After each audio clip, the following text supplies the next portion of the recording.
Chers amis, je vous donne rendez-vous le mercredi 9 novembre à 20 h à l'espace Saint-Sulpice à Paris pour le premier dîner, le dîner historique du Club des Hommes en Noir. Vous pourrez rencontrer les membres de ce club, aussi bien messieurs les abbés que les laïcs de l'étape, afin de discuter, d'échanger avec eux et de proposer également vos idées pour de nouveaux débats. Retrouvez toutes les informations nécessaires pour vous inscrire sur Hello Asso en tapant Dîner du Club des Hommes en Noir ou en allant dans le commentaire de cette vidéo et en tapant sur le lien qui y est indiqué. En attendant de vous rencontrer pour ce moment historique, que Dieu vous garde.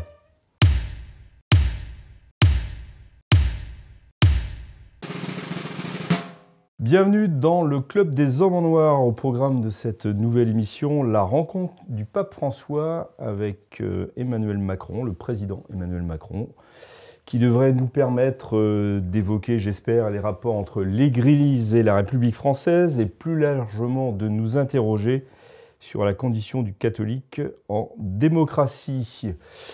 Par le fait des circonstances, nos invités sont uniquement aujourd'hui des clercs, mais quels clercs! J'ai la grande joie d'accueillir, ça faisait longtemps, le père Michel Viaud. Bonjour mon père. Bonjour.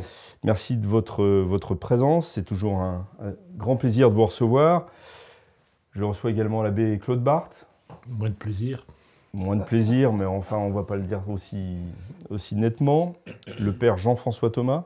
Bonjour cher monsieur. Et le père Danziec. Bonjour à tous. Le petit nouveau de ce Club des Hommes en Noir. Avant peut-être d'entrer dans le vif du sujet, messieurs, si vous le voulez bien, est-ce que vous avez, de manière très courte, c'est la question subsidiaire parfois prévue dans ces émissions, un mot sur ce qui est devenu l'affaire Sentier qui va occuper l'Assemblée plénière des évêques de France qui va s'ouvrir?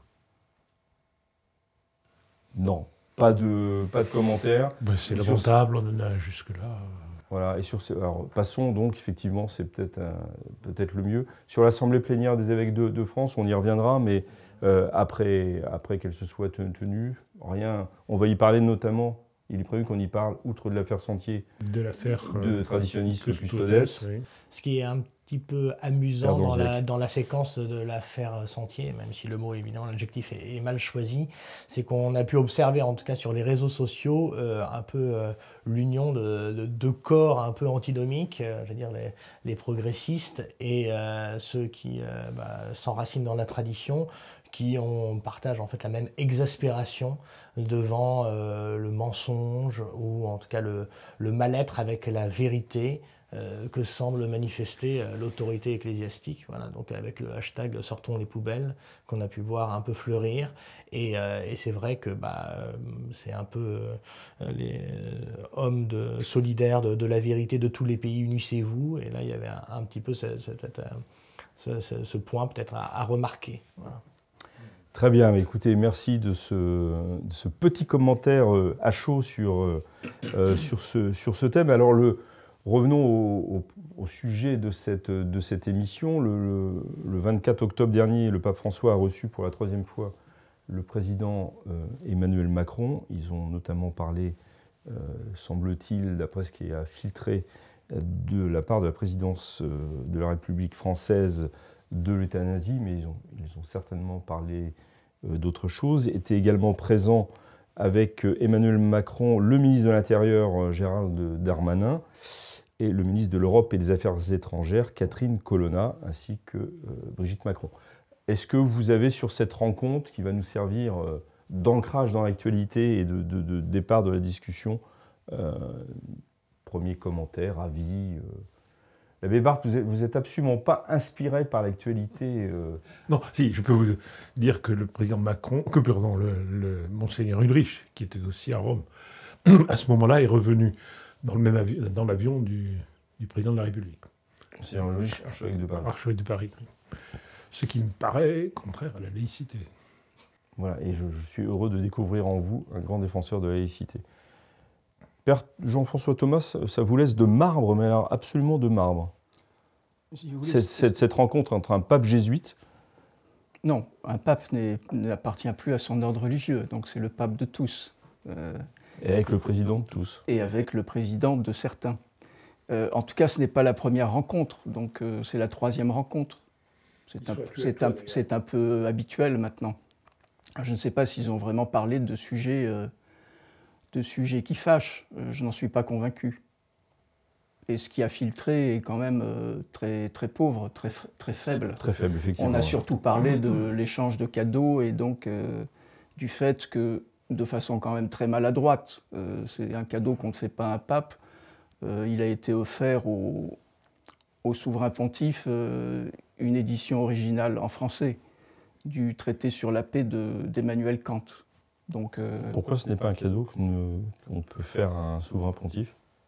Enfin, on peut faire tous les cadeaux qu'on veut, évidemment, à un souverain pontife, mais il y a peut-être de la part du président de la République un message qu'il fait passer au Saint-Père en considérant qu'il devrait peut-être changer. En tout cas, c'est l'idée qu'il a peut-être de la philosophie ou de la théologie sous-jacente dans l'Église catholique, mais qu'il devrait peut-être changer de repères philosophiques et passer de saint Thomas d'Aquin à Emmanuel Kant. Je ne sais pas. Il y a peut-être autre chose quand même. Michel Viau, oui. Il faut essayer de voir le bon côté des choses, si ça pouvait indiquer tout de même qu'il n'y a pas d'église catholique de France, mais une église catholique en France, et que pour les problèmes difficiles, il relève de la voie diplomatique, et que le vis-à-vis de la République française, c'est le Saint-Siège, par le biais de l'instance de Matignon. Et que quand il y a des problèmes graves, ce n'est pas une affaire entre la République française et la Conférence des évêques de France, mais entre la République française et le Saint-Siège. Et que cette instance de Matignon, qui est présidée d'une part par le Premier ministre en exercice et le nonce apostolique, doit être saisie des questions notamment qui touchent à la mauvaise marche de la loi de 1905. Parce qu'il ne faut pas oublier que pour sortir de l'impasse de 1905, puisque Pie X avait refusé, eh bien c'est la voie diplomatique. C'est-à-dire qu'on a renoué les relations diplomatiques avec le Saint-Siège en 1921, et qu'en 1924, le pape Pie XI a accepté une toute petite partie de la loi de 1905 sur les associations cultuelles qui étaient diocésaines, tout en rappelant qu'il partageait et qu'il confirmait la condamnation de son prédécesseur, et qu'en fait cette loi est hérétique, et elle reste hérétique. Elle a été condamnée par 2 papes, formellement. Donc ça veut dire que dans les problèmes entre l'Église et l'État, il faut toujours faire intervenir le Saint-Siège. Donc pour vous, il y a quand même un aspect très positif de cette 3e rencontre entre le président Emmanuel Macron et le Saint-Père, c'est que... Sur le plan d'exemple, je ne sais pas si c'est dans la tête du président Macron, j'en doute.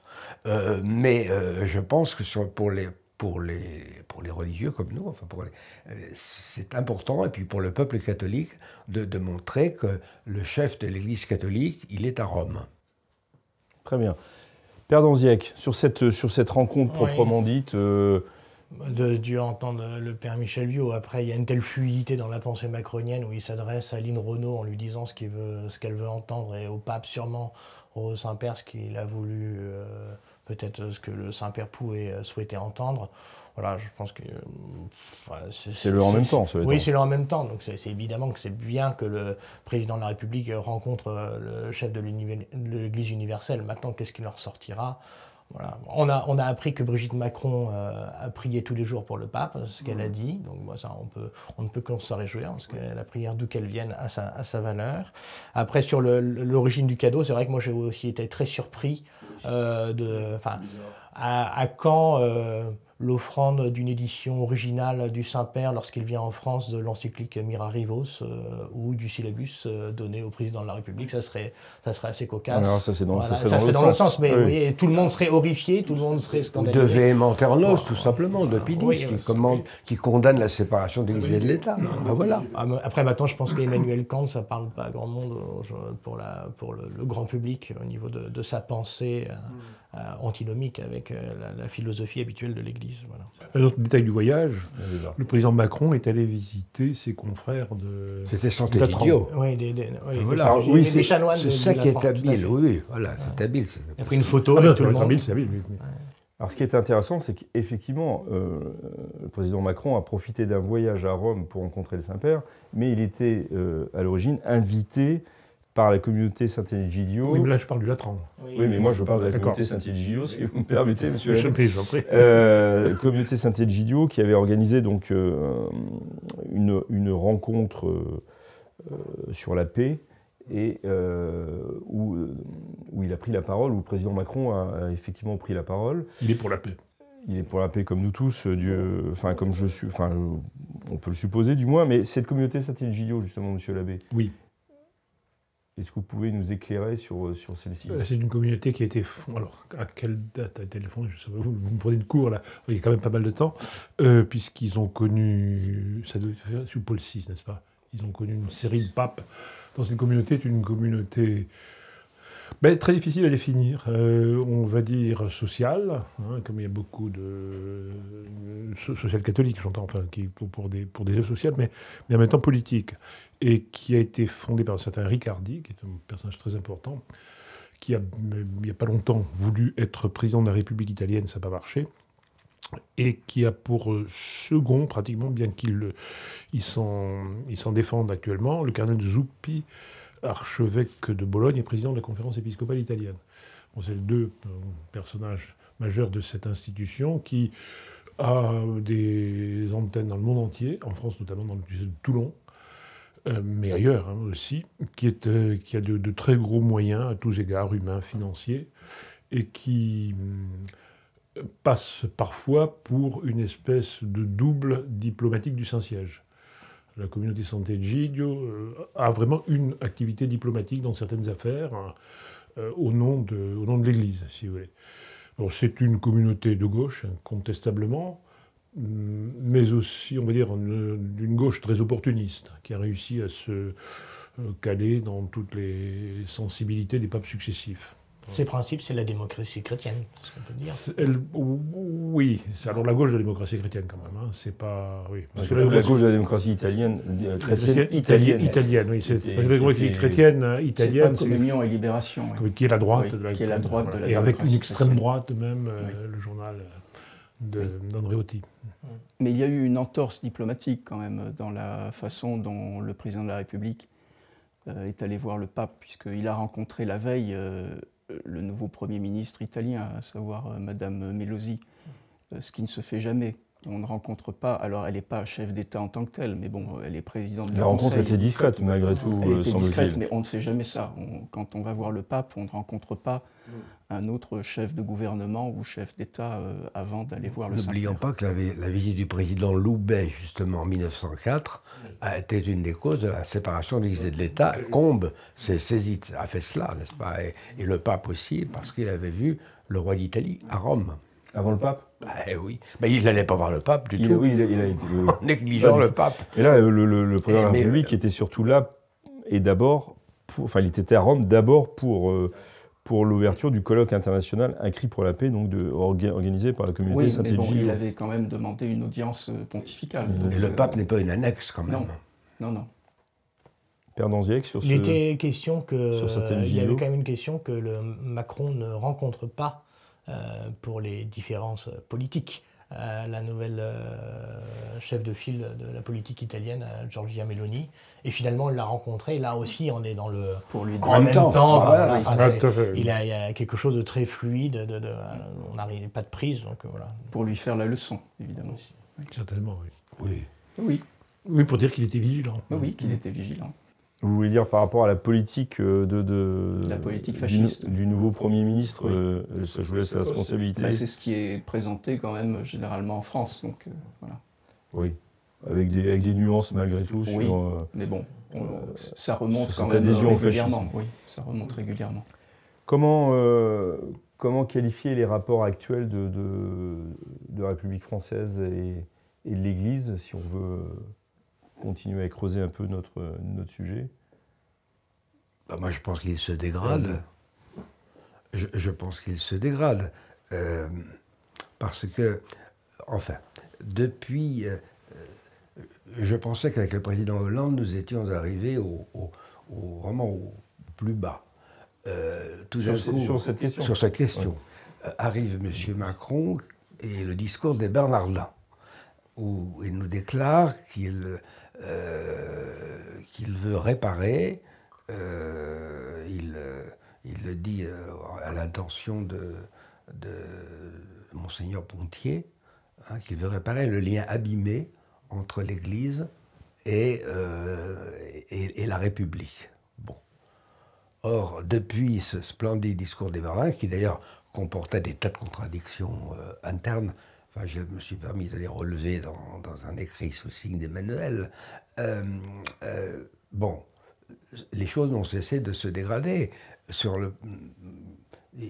au point que maintenant, eh bien, on est à la veille de voter la loi permettant l'euthanasie et le suicide assisté. C'est quand même là quand même quelque chose d'extrêmement grave vis-à-vis de l'Église. Et puis, il y a eu toute la conduite du gouvernement pendant la pandémie, enfin, ce qu'on a appelé la pandémie, où on a quand même interdit à des prêtres de porter le dernier sacrement à des personnes qui étaient mourantes et qui les demandaient, où on a fermé les églises. Interdit les baptêmes. On a interdit, voilà. Donc, ça ne s'était pas vu depuis la Révolution française, et il a fallu que des jeunes organisent cette grande association spontanée, enfin, qui s'est faite « Rendez-nous la messe », hein, avec différentes manifestations auxquelles j'ai participé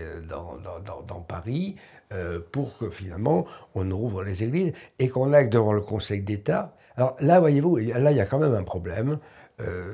Bon, je vais me faire mal voir, mais vous savez, je suis maintenant à un âge où finalement c'est pas grave, hein. Mais le Conseil d'État, depuis plusieurs mois, n'attendait qu'une chose, c'est qu'on se plaigne en haut lieu pour réouvrir les églises. Or, qui se plaignait? C'était Civitas, c'était d'autres petits groupes, mais l'église officielle, elle n'était pas partie prenante, voyez-vous. Or, dès qu'elle a été partie prenante, on a réouvert les églises tout de suite. Édouard Philippe les a fait ouvrir tout de suite. Le Conseil, parce qu'il y a une tradition au Conseil d'État, la jurisprudence depuis 1918 est assez constante, on interprète plutôt toujours en faveur de l'Église. Mon père, vous avez dit que la situation entre l'Église de France et la République française se dégradait, et notamment vous avez pris l'exemple des projets de loi sur l'euthanasie, mais est-ce que finalement nous ne sommes pas face à une situation, à un déroulement logique d'un certain nombre de faits antérieurs? Parce que la loi sur l'euthanasie, elle est certes grave, c'est pas nous qui allons dire le contraire, mais elle est précédée de d'autres lois. Bien sûr, nous avons trop laissé faire, c'est évident. Et on peut remonter 74. Mais même avant, finalement, est-ce qu'avant, il n'y a pas d'autres étapes qui ont été posées? Toutes les lois sur la famille, depuis le rétablissement du divorce. C'est ça. En 1800... Dites-moi, Pidis le rappelle d'ailleurs dans VMA. Il dit que la première attaque, c'était le divorce. C'était l'action du divorce. 1884, je crois. Et ensuite, toutes les lois familiales qui ont suivi, et de plus en plus fortes. Il y a eu toutes les atteintes à la famille à partir de la contraception, bien entendu. La loi Neuwirth. La Neuwirth, c'est très grave. Sous un gouvernement de droite. Sous un gouvernement de droite, oui. Et avec interrogation, de droite. ce qui va dans votre sens, interrogation du Saint-Siège, au Saint-Siège du gouvernement. Lequel Saint-Siège de l'époque a répondu, on peut passer. Alors, tout dernièrement aussi, à propos du président Macron, il revenait de chez le pape, hein, à propos de l'enseignement. On va interdire aux pères de famille d'enseigner à la maison. C'est surtout mère de famille en l'occurrence. Bon, mais je vois, oui, non mais, Jules Ferry en 1882, j'ai relu son discours au Sénat sur l'enseignement primaire laïque, il dit mais nous n'allons pas embêter ou ennuyer les pères de famille qui font très bien l'enseignement primaire à la maison. Et il y avait un respect de la famille que vous retrouvez dans la lettre aux instituteurs, où il dit à l'instituteur, si sur le plan moral vous dites quelque chose qui peut heurter un seul père de famille dans les enfants que vous avez, ne le dites pas. Oui, mais c'est le principe même des lois, et donc de l'esprit des lois, de la démocratie, que de s'adapter au consensus voilà, de l'époque. Celui, évidemment, de cette époque-là était très proche de la morale catholique. Aujourd'hui, c'est tout le la morale naturelle. Le père d'André voulait intervenir tout à l'heure.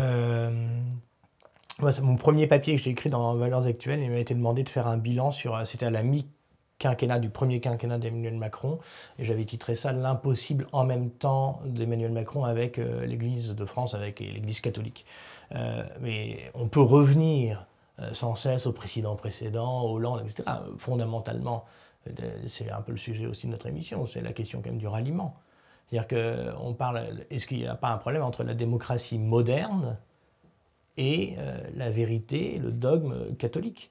Voilà, la vraie question qui renvoie en plus entre le fameux ouvrage de Jean Madiran sur les deux démocraties, entre la démocratie athénienne, le siècle de Périclès, merveilleux, extraordinaire, voilà, et la démocratie moderne, où on est passé d'une mentalité dans la démocratie athénienne où le principe électif qui consiste à donner une responsabilité politique à un homme est considéré déjà comme un mode de gouvernement parmi d'autres, premièrement, et que ceux qui ont été choisis par les citoyens sont quand même soumis à des lois supérieures, les lois des dieux, les principes qui ont régi la cité jusqu'alors.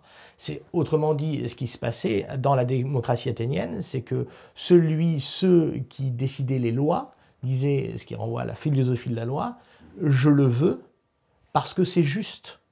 Dans la démocratie moderne, c'est juste parce que je le veux.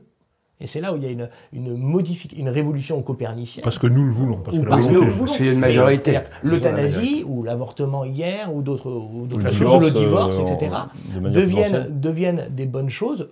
Parce que derrière, il y a le fameux article 6 de la Déclaration des droits de l'homme, c'est la volonté générale qui est principe de vérité. Alors, pardon, je vous interromps. Monsieur l'abbé, le père d'André qui a prononcé le mot de ralliement, pour ceux qui nous regardent, est-ce que vous pouvez faire un petit rappel historique sur ce qu'est le ralliement? Oui, c'est long à faire, mais disons qu'il faut... Non, c'est très court à faire. Oui, non, disons que l'Église catholique se trouve devant un problème considérable depuis la Révolution française, puisqu'une société s'est créée contre elle, en fait, dans cette révolution, et en face de laquelle elle doit vivre. Une société, donc, qui affirme, avec les droits de l'homme, la prééminence, la volonté générale pour la formation des lois, le principe aussi même du fait que le pouvoir est issu du peuple et non pas de Dieu. Il pourrait être certes issu du peuple dans la démocratie athénienne, par exemple, ou suisse, que sais-je, ou italienne du XVIe siècle, du XVe siècle, mettons. Mais dans le principe même, le pouvoir vient de la base, vient du peuple et non pas de Dieu. Donc, ces choses qui sont totalement contraires à la loi naturelle et aux conceptions de l'Église. Et donc, en face de cela, l'Église est restée extrêmement ferme dans son magistère jusqu'au Concile Vatican II, en condamnant sans arrêt. Le ralliement, c'est bien avant le Concile Vatican II. J'ai dit, rester dans son magistère, j'ai dit. Dans son magistère, comme noté, messieurs.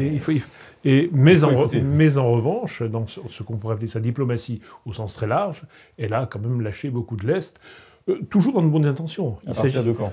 À partir de la Révolution, d'après la Révolution, bon, on pourrait discuter Marie, etc., mais disons à partir de Pie VII, qui signe un concordat qui a de très bons aspects, j'en conviens, mais aussi certains discutables, qui faisait par exemple de Napoléon, enfin donc du premier consul d'abord, de l'empereur ensuite, l'équivalent du roi très chrétien pour la nomination des évêques. Ensuite et surtout, ce qui apparaît à l'époque, qui est apparu, enfin c'est passé plus facilement peut-être, alors que c'était énorme, mais quand on y réfléchit, c'est considérable, le sacre de Napoléon. On a donné l'onction sainte sur le front de l'héritier de la Révolution. Alors, pour de très bonnes raisons, toujours. Il s'agissait de rétablir le culte catholique en France, que les choses se passent mieux, etc. Bon, très bien. Et par la suite, donc, après l'épisode de la Restauration, sont revenues des choses de ce genre, jusqu'à, surtout, le principe même du ralliement qui a été affirmé, je dirais, non pas dans le magistère, mais dans un enseignement, ce qui est quand même très grave, par le pape Léon XIII, en disant aux catholiques de France qu'ils devaient, dans le principe, se rallier à la République. Qui plus est, la République de l'époque, qui était une république laïque, qui était une république anticléricale, etc. Et qui était très offensive contre très offensive. Donc c'était un calcul pastoral, on va dire, mais et politique. Et politique, oui. Pastoral est toujours politique. Hein. Et d'une certaine, et qui s'est avéré par ailleurs complètement foireux. Et alors, si on continue pour finir jusqu'à Vatican II, qui va alors là ouvrir les vannes du point de vue même de l'enseignement, essentiellement par la liberté religieuse, hein, qui donc enterre le principe même de l'État chrétien. Alors là, on est dans la démocratie est dans l'enseignement de l'Église reconnue comme le régime normal, le régime, on le voit chez Jean-Paul II. Comme le régime le meilleur. Comme le régime le meilleur, oui. Mon père, Père Michel Viaud, sur le ralliement, je crois oui. Savoir que vous avez une position, un jugement un peu différent. Bon, une nuance, parce que, soyons clairs, nous ne pouvons pas, en tant que catholiques, nous rallier aux idées de 89. D'ailleurs, la Déclaration des droits de l'homme et du citoyen a été condamnée par le pape Pie VI en même temps que la constitution civile du clergé. Ah oui, mais le magistère était impeccable. Hein, jusqu'au Vatican II, pas de problème. Donc là, c'est extrêmement clair, ça n'est pas possible. Et toutes les horreurs de la Révolution sont contenues dans la Déclaration des droits de l'homme, y compris la constitution civile du clergé. C'est pas que l'Église soit contre les droits de l'homme, mais la façon dont ils sont formulés dans ce texte n'est pas acceptable pour un catholique. Et la démocratie qui en sort, la République qui en sort, est absolument incompatible avec la foi catholique. Vous êtes opposé à l'effort de ralliement décidé par Léon XIII. Alors, justement, ce qu'il faut voir tout de même, c'est qu'entre 1789 et 1892, qui est l'encyclique au milieu des sollicitudes, qui ne s'appelle donc pas le ralliement, et qu'on a appelé ralliement, c'est Jules Ferry qui l'a appelé ralliement, et c'est dans la deuxième lettre que Léon XIII a envoyée aux évêques où le mot ralliement existe une fois. Mais c'est pas comme quelque chose qui englobe, si vous voulez, c'est un ralliement au sens de prendre des places de députés ou de... Enfin, c'est de l'entrisme, c'est une opération d'entrisme. Voilà, d'être présent, de ne pas faire la politique de la chaise vide. Parce que ce que dit Léon XIII dans l'encyclique au milieu de sollicitude, il dit « Le Saint-Siège a reconnu plusieurs régimes en France depuis le début de ce siècle. » Il dit ça en 1892. Depuis le début de ce siècle. Et il parle de la République depuis le début de ce siècle. Ah, mais c'est très important, cette phrase. Vous savez, les mots sont pesés chez les encycliques des papes, surtout à cette époque-là. Hein? Bon, ça veut dire depuis 1801. C'est-à-dire en 1801 où il y a un concordat, qui certes n'est pas parfait. Hein? Et le pape, d'ailleurs, l'a bien dit, il n'admettait pas les articles organiques. Il l'a dit. Oui. Et c'est très important. Et souvenez-vous du sacre de Notre-Dame, où le pape entrait et sortait. Hein, quand l'empereur prêtait serment justement sur les articles organiques, le pape fichait le camp à la sacristie, hein, et puis réapparaissait à un autre moment. Bon, c'est une histoire, bon, forcément bancale, on est bien d'accord, mais il fallait sortir de ces 10 ans d'horreur. C'est quand même 10 ans d'horreur, il fallait en sortir. Effectivement, ce qui aurait dû être... On peut en sortir de manière technique. Voilà. Après, il fallait l'améliorer. Alors, messieurs, et on sait bien, ça se tord pas juste. Non, mais je pense qu'il fallait l'améliorer. Non, mais d'ailleurs, c'est très vrai parce qu'il fallait l'améliorer. Louis XVIII a voulu le faire, Charles X aussi. Mais ça fait partie des choses qui ont causé leur perte parce que c'est là qu'on a lancé l'idée d'un parti prêtre, qu'on avait lancé l'idée d'un parti autrichien, d'un comité autrichien pour couler Louis XVI et Marie-Antoinette, le parti prêtre qui va provoquer la révolution de 1830. Parce qu'il y avait une volonté de renégocier avec le pape les fameux articles organiques. Mais non, je termine là-dessus. La situation de 1892, c'est certes une république agressive, mais qui est sur sa phase descendante de l'agressivité, parce que Monsieur Labbé, laissez finir le père Viau, oui, et j'aimerais qu'on en discute ensemble. Elle est sur sa phase descendante, parce que Ferry a mis beaucoup d'eau dans son vin, il a renoncé à la séparation des Églises et de l'État, il a arrêté de chasser les congrégations, et il a envoyé à Rome un ambassadeur, un comte très catholique, qui était très ami de Pie IX, et qui va rester 6 ans ambassadeur à Rome, et il n'y aura jamais de problème de nomination d'évêque. Donc, seulement, voilà. Après, il y aura l'affaire Dreyfus.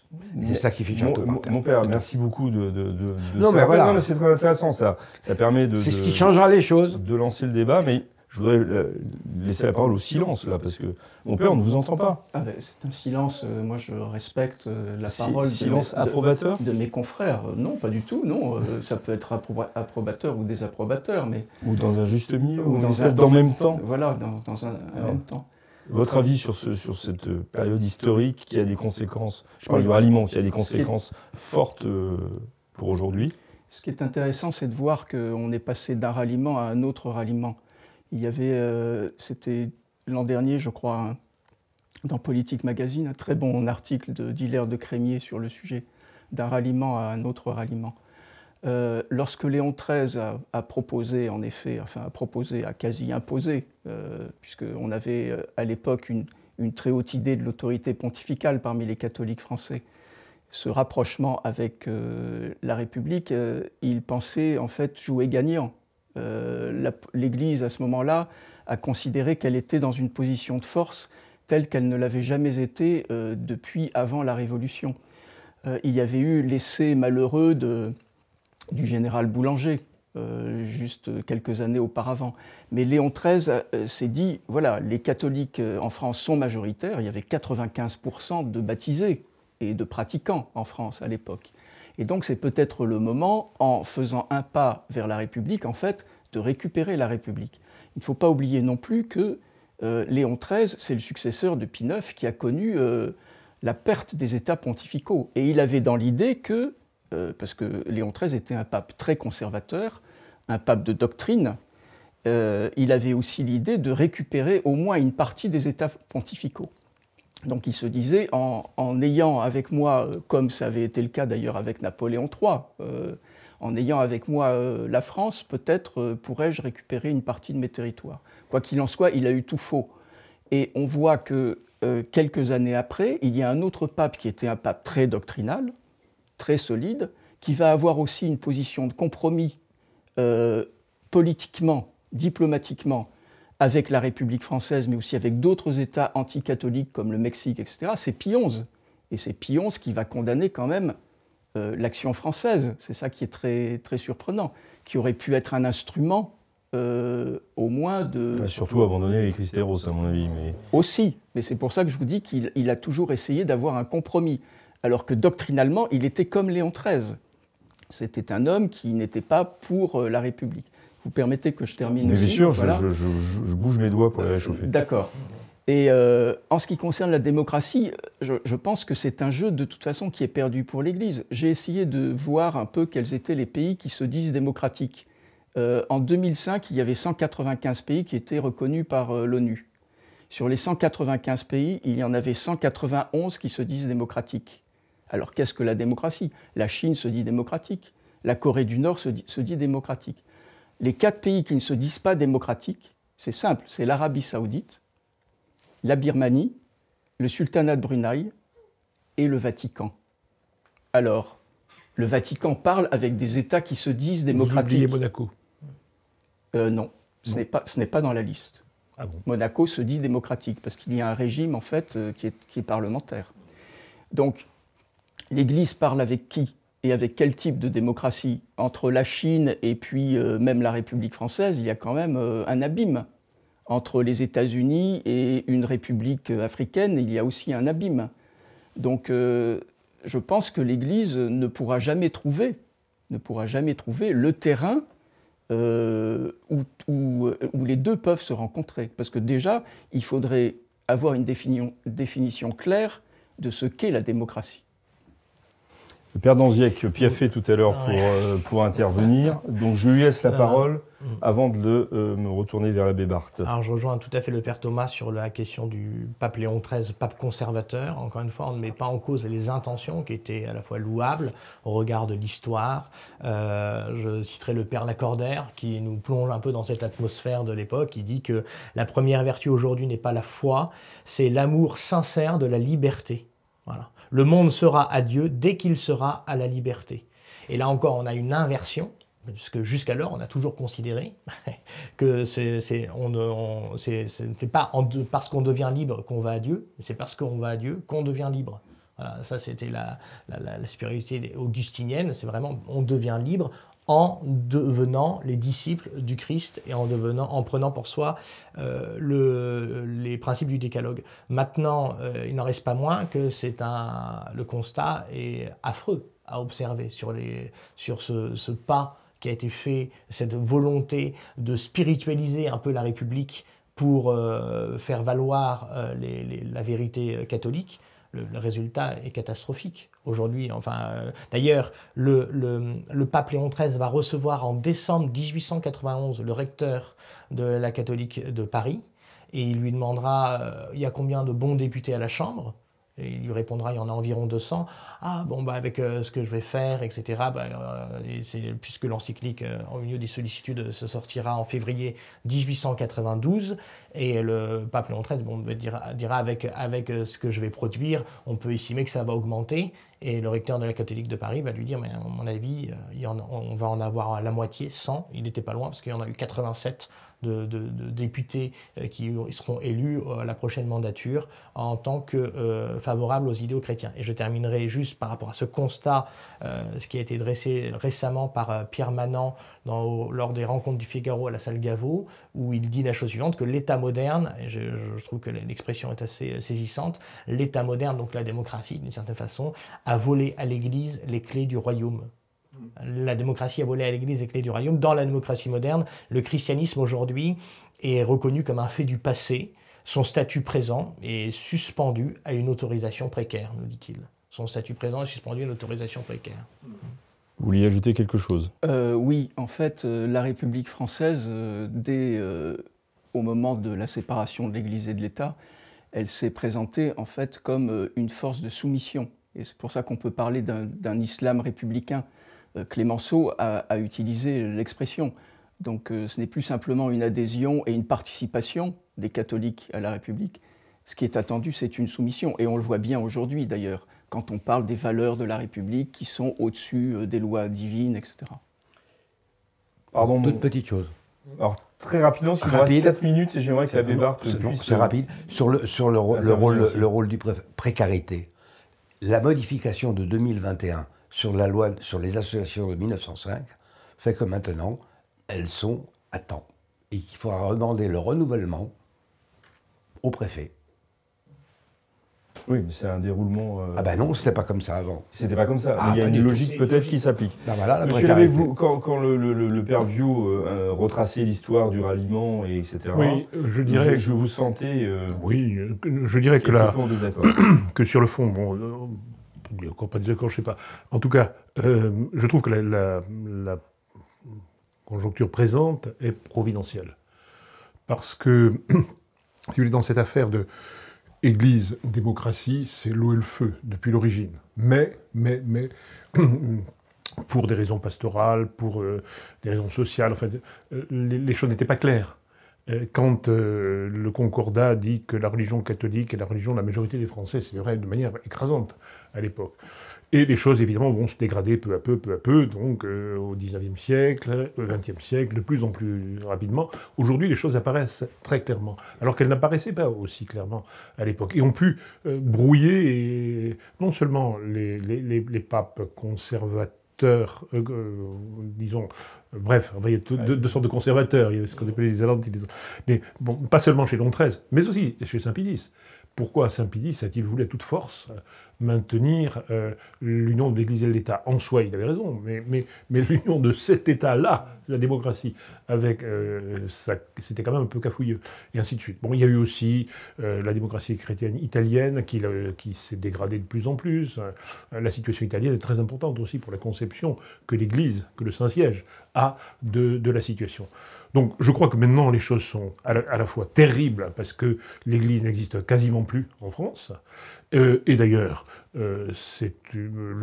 l'État, le président Macron par exemple, considère l'Église au-delà de ce qu'elle est. Je crois qu'il y a une espèce de je ne sais pas, enfin bon, on pense que l'Église a encore un poids alors qu'elle a même... Un pesanteur historique peut-être. Voilà, qui fait que... Mais en réalité, c'est pas encore attention. Donc c'est terrible de ce point de vue-là, mais par ailleurs, les choses sont plus claires du point de vue voilà, c'est l'ennemi. Il faut certes parler avec ces gens-là de manière technique, absolument, comme l'Église essayait de le faire avec les puissances communistes.